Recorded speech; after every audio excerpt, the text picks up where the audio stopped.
भारतीय प्रशासकीय सेवेतील प्रशिक्षणार्थी पूजा खेडकर यांच्यावर झालेल्या आरोपांची चौकशी करण्यासाठी केंद्र सरकारने एक सदस्यीय समिती नियुक्त केली आहे।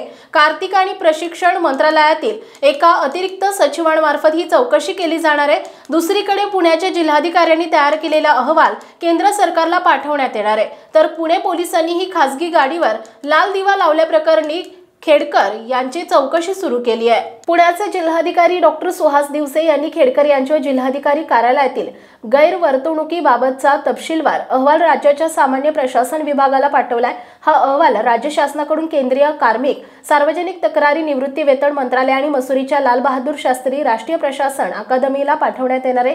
केंद्रीय लोकसेवा आयोगातून UPSC नॉन क्रिमिनल आणि बहुविकलांगता मल्टिपल डिसॅबिलिटी या 2 प्रकारांतून खेडकर यांची नियुक्ती झाली आहे। UPSCनं सांगूनही त्या 6 वेळा वैद्यकीय तपासणीसाठी गैरहजर राहिल्यामुळे त्यांच्या निवडीला केंद्रीय प्रशासकीय न्यायाधिकरणात आव्हान देण्यात आलं होतं।